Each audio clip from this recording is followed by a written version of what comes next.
Good morning class. Last lecture में हम बातचीत कर चुके थे ना फील्ड के बारे में, और फील्ड की कुछ प्रॉपर्टीज भी हमने सोल्व की थी।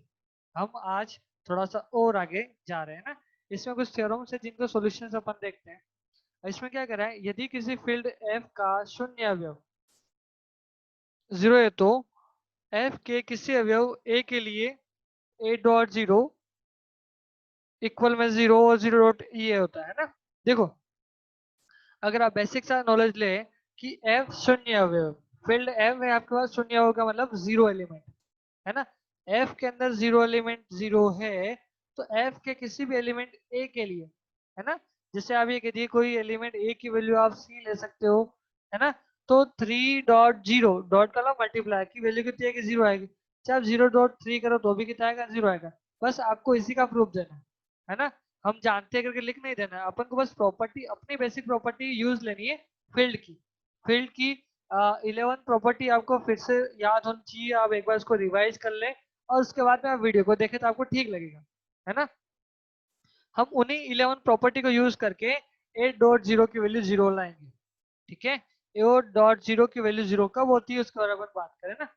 तो हम ले लेते हैं इसका प्रूफ। अगर अपन करें तो प्रूफ में आप एलिमेंट एक ले लीजिए x, है ना। लेट, माना आपने x belongs to f।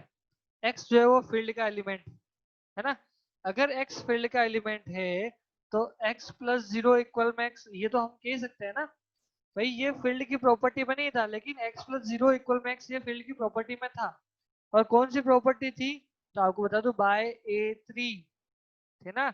Addition के लिए कौन सी प्रॉपर्टी, आइडेंटिटी प्रॉपर्टी। किसी भी एलिमेंट में जीरो प्लस कीजिए आपको जीरो मिलता है। लेकिन मल्टीप्लाई वाली प्रॉपर्टी थोड़ी थी। मल्टीप्लाई वाली प्रॉपर्टी आपके पास कौन सी थी पता है, ए डॉट वन इक्वल में ए था, ए डॉट जीरो नहीं था अपने पास। तो हमारे पास प्रॉपर्टी ये है। क्लियर। अब यहाँ पर हम क्या करें, दोनों ओर अपन ए से ऑपरेट कर देते हैं, है ना। मतलब ए dot x plus zero is equals में ए डॉट एक्स। क्यों, क्योंकि ए भी फील्ड का एलिमेंट और ये फील्ड का एलिमेंट, इसलिए कोई फर्क पड़ने वाला नहीं, है ना। आप यहाँ पे इसका रीजन लिख सकते हो, क्या लिखोगे, वेयर, जहां ए बिलोंग्स टू एफ है, ठीक है। अब क्या होगा, आपने डिस्ट्रीब्यूटिव लॉ पढ़ा है ना, a dot x plus y था अपने पास। भाई ये रूल था अपने पास, a dot x plus y distributive law था। इसको कैसे खोलते हैं, a dot x plus a dot y ऐसे खोलते हैं, इसको ओपन करते हैं। तो सेम कंडीशन यहाँ पे रहेगी, तो क्या हो जाएगा, ए dot x plus a dot zero, यहाँ जीरो नहीं लिख देना, ए डॉट एक्स, ठीक है। क्लियर। तो ये यहाँ पर लिखेंगे आप डिस्ट्रीब्यूटिव प्रॉपर्टी,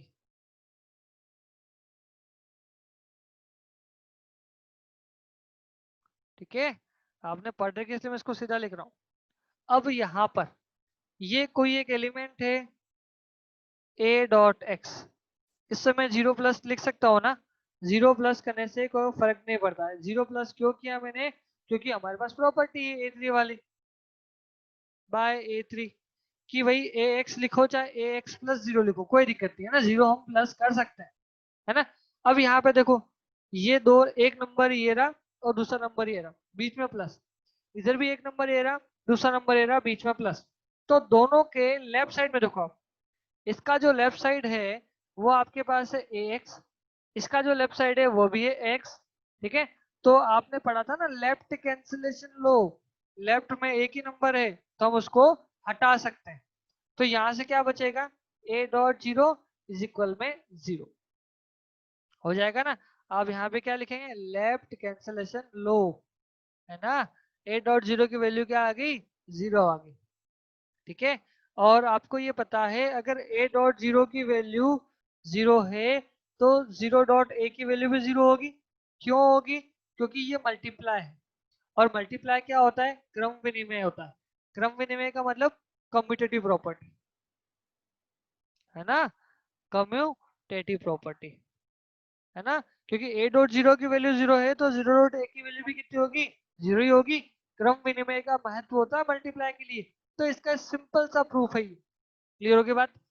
ध्यान देना, प्रूफ के अंदर आप वही काम करेंगे जो आपने सीख रखा है। आप प्रूफ करना सिर्फ और सिर्फ 11 प्रॉपर्टी को यूज करना, इसके अलावा किसी को प्रूफ नहीं देना। ठीक है सर, हम जानते करके लिख नहीं देना पूरा पूरा, है ना। तो आपको प्रॉपर्टीज लिखनी है और प्रॉपर्टी कौन सी यूज की है उसको स्टेप से लिखना भी है। अब हम नेक्स्ट थ्योरम का प्रूफ देखते हैं। थ्योरम 1.4 1.4 में लिखा है फील्ड के शून्य, शून्य मतलब जीरो, है ना, तथा इकाई मतलब वन, अवयव सदैव भिन्न होते हैं, अर्थात one is not equal to zero. ये कह रहा है सर, हमको पता है एक जीरो के इक्वल नहीं होता है, फिर भी अब इसका प्रूफ करने वाले हैं ना। एक जीरो के इक्वल होता ही नहीं, आपको पता है ना। तो one not equal to zero अपन को प्रूफ करना है। तो हम देखें, शुरू करते हैं इसका प्रूफ। भैया वन जीरो के इक्वल क्यों नहीं है? तो हम मान लेते हैं लेट इफ पॉसिबल, उल्टा लेके चलते हैं। मान लेते हैं यदि संभव हो तो एक जो है वो जीरो को इक्वल है। भाई मान लेते हैं, क्या फर्क पड़ रहा है ना। अगर आप ऐसा मांग रहे हैं तो कुछ ना कुछ तो गड़बड़ आएगी, कहीं कहीं देखते हैं, है ना। तो अगर मैं दोनों ओर एक ए से ऑपरेट कराऊं तो किसी को कोई दिक्कत है क्या? नहीं, है ना। For all A belongs to F, field का एक एलिमेंट ले लिया ए, है ना। फिर आगे, मतलब इसका मतलब क्या हो गया, ए की वैल्यू कितनी आ गई, जीरो आ गई, क्योंकि ए डॉट जीरो तो जीरो होता है। अभी जस्ट अपन ने प्रूव किया है ना इसका। कौन सी थ्योरम में किया है? बाय थ्योरम 1.3 जस्ट किया ना। ए डॉट जीरो की वैल्यू जीरो होती है। अब ये ए की वैल्यू आ गई जीरो। अच्छा, इसी प्रकार अगर मैं थोड़ा सा और आगे बढ़ूं, आप समझिएगा इसको। इसी प्रकार थोड़ा सा अपन और आगे गए, है ना। तो बी डॉट, यहाँ पे बी से मल्टीप्लाई करूंगा, बी डॉट वन इक्वल में भी क्या आ जाएगा, बी डॉट जीरो, है ना। तो बी की वैल्यू भी कितनी आ जाएगी, जीरो, है ना। और सी की वैल्यू भी कितनी आ जाएगी, जीरो। अब मैं सी से मल्टीप्लाई कराऊंगा, मतलब आपने for all b belongs to field का element, for all c belongs to field का एलिमेंट, आपको क्या समझ में आ रहा है इससे, कि फील्ड के सारे अवयवी क्या है, जीरो है। बात समझ में आ रही है? ए की वैल्यू भी कितनी है, जीरो, बी की वैल्यू भी कितनी है, जीरो, सी की वैल्यू भी कितनी है, जीरो। ऐसे जितने भी फील्ड लेने हैं वो क्या आएंगे, जीरो आएगा। मतलब आप इससे ये प्रूव करने वाले हो, इससे आपको ये बात समझ में आ रही है कि फील्ड का प्रत्येक अवयव, ठीक है, एवरी एलिमेंट ऑफ फील्ड, प्रत्येक अवयव क्या है, शून्य अवयव है।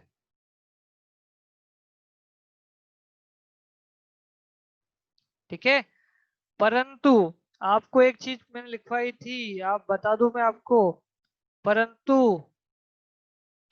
शून्य अवयव अद्वितीय होता है। ठीक है, शून्य अवयव का मतलब जीरो एलिमेंट। जीरो एलिमेंट का एक नाम और बताया था मैंने, एडिटिव आइडेंटिटी, या जोड़ के लिए तत्समक जो होता है वो अद्वितीय होता है। किसी एक एलिमेंट की वैल्यू क्या हो सकती है, जीरो हो सकती है, इसके अलावा सभी की वैल्यू जीरो नहीं हो सकती। मतलब ये तो इसका उल्टा हो गया, है ना। तो अपन क्या कर सकते हैं, अतः हमने जो माना वो गलत माना है, अतः वन बराबर जीरो मानना क्या होगा, गलत होगा। ये बात समझ में आ गई, मानना गलत होगा। अगर वन बराबर जीरो नहीं है, इसका मतलब क्या हो जाएगा, वन जो है वो जीरो नहीं है। ठीक है, ये इसका छोटा सा प्रूफ है। आई होप आपको समझ में आ रहा होगा। ठीक है ना, मतलब समझ में आ गई बात। ये आपने रिजल्ट यूज में लिया ये वाला, कि जीरो एलिमेंट अद्वितीय होता है। जीरो एलिमेंट का एक और नाम आपको बता दूं, क्या होता है, एडिटिव आइडेंटिटी, योग के लिए तत्समक, जीरो या शून्य अवयव, ये सभी इसी के नाम है। क्लियर हो गई बात? ये आपकी थ्योरम थी 1.4। अब अपन आते हैं थ्योरम 1.5 के ऊपर। 1.5 क्या कह रही है, for all A comma B belongs to F, F का मतलब फील्ड, फील्ड का मतलब 11 की 11 property, A dot B equal to zero. अगर ये गिवन है तो ए जीरो होगा या फिर बी जीरो होगा। मतलब आप यहाँ पे देख सकते हैं कि आपको गिवन मतलब दिया हुआ क्या है, आपको दिया हुआ ये है कि ए डॉट बी की वैल्यू जीरो है। है ना। आपको सिद्ध क्या करना है, मैं यहाँ लिख देता हूँ। टू प्रूव, सिद्ध आप ये करेंगे ए इक्वल टू 0 होगा या फिर बी इक्वल टू 0 होगा। इन दो में से कोई एक एलिमेंट तो 0 होगा, तभी इन दोनों का मल्टीप्लाई कितना आएगा, 0 आएगा। ये फील्ड की एक थ्योरम प्रूव करनी है अपन को। बात समझ में आ गई, है ना। तो अपन ये देख रहे हैं, क्लियर हो गई बात, है ना। तो अब हम देख लेते हैं इसका प्रूफ में क्या करेंगे, ठीक है। हम एक काम करते हैं ना, मान लेते हैं लेट ए 0 नहीं है, ठीक है। हमने एक एलिमेंट 0 नहीं माना कि सर ये 0 नहीं है, तो इन दोनों का मल्टीप्लाई 0 होने के लिए किसी एक को तो 0 होना पड़ेगा। ए तो हम 0 मान ही नहीं रहे, तो हम क्या प्रूफ करने वाले हैं कि सर बी जो है वो 0 आएगा। हमको इसको कॉन्सेंट्रेट करना है, सर बी की वैल्यू तो हमेशा 0 आएगी ही आएगी, ये करना है। क्लियर हो गई बात, ठीक है। अब ये अपने पास है, अगर ए की वैल्यू 0 नहीं है तो ए का प्रतिलोम एग्जिस्ट करेगा, है ना। तो हम इसको लिख सकते हैं there implies there exist a inverse, ठीक है, बिलोंग्स टू फील्ड। बात समझ में आ गई, ये मल्टीप्लाई का प्रतिलोम है। अगर ए की वैल्यू में 3 ले लूं तो ए इनवर्स कितना हो जाएगा, 1/3। क्लियर हो गई बात। ए की वैल्यू 0 नहीं, इसलिए कुछ भी ले सकते हो, उसका प्रतिलोम एग्जिस्ट करेगा, ठीक है।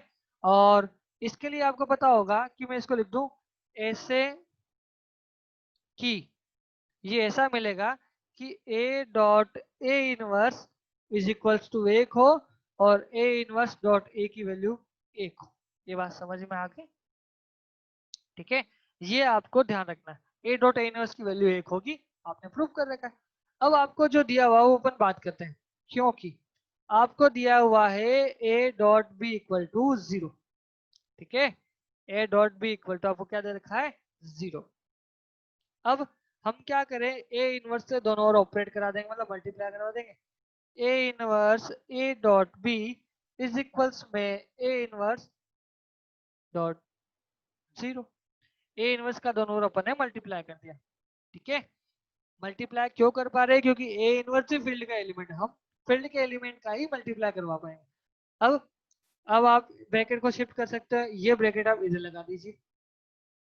ये बात समझ में आ गई कि नहीं आई। इसको मैं ए इनवर्स डॉट 0 लिखता हूँ अभी, है ना। ये कौन सी प्रॉपर्टी होगी, बात समझ में आ गई। मैं यहाँ लिख रहा हूँ बाय M2 मल्टीप्लाई के लिए एसोसिएटिव प्रॉपर्टी, ठीक है। और ये दोनों कोई एक एलिमेंट है और ये 0 से मल्टीप्लाई, किसी एलिमेंट का 0 से मल्टीप्लाई 0 होता है। ये कौन सी थ्योरम है, अभी अपन ने की थी थ्योरम, स्टार्टिंग वाली थ्योरम 1.3 से, ठीक है। और यहाँ हो जाएगा A inverse A dot B, ठीक है। ए इनवर्स ए कितना होता है, 1 डॉट बी इज इक्वल में, है ना। तो बी इक्वल में कितना आ जाएगा, 0। ये हो गया प्रूफ। सर हमने क्या लिया था, ए की वैल्यू 0 नहीं है लेकिन बी की वैल्यू भी 0 आ सकती है। क्लियर हो गया बात। हम इसमें एक चीज और समझ सकते हैं, ये तो हमारा प्रूफ हो गया ना। अगर हम थोड़ा सा और दिमाग लगाएं तो हम इसी टाइप से एक काम और कर सकते हैं, है ना। मैं आपको बता दूं, आप इसी प्रकार आप एक काम और कर सकते हैं। क्या कर सकते हैं कि अगर आप b नॉट इक्वल टू 0 ले तो क्या सिद्ध कर सकते हैं अपन, a इक्वल टू 0 सिद्ध किया जा सकता है।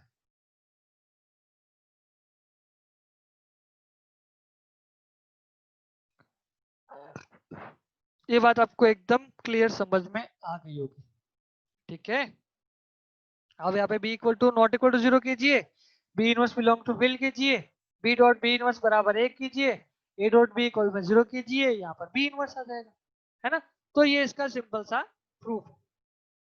क्लियर। इनके प्रूफ को याद रखना है भैया, ये क्वेश्चन आगे बहुत यूज करेंगे, इनको बहुत ज्यादा यूज आएगा। अब एक थ्योरम और कर लेते हैं, थ्योरम 1.6 इंपॉर्टेंट थ्योरम, है ना।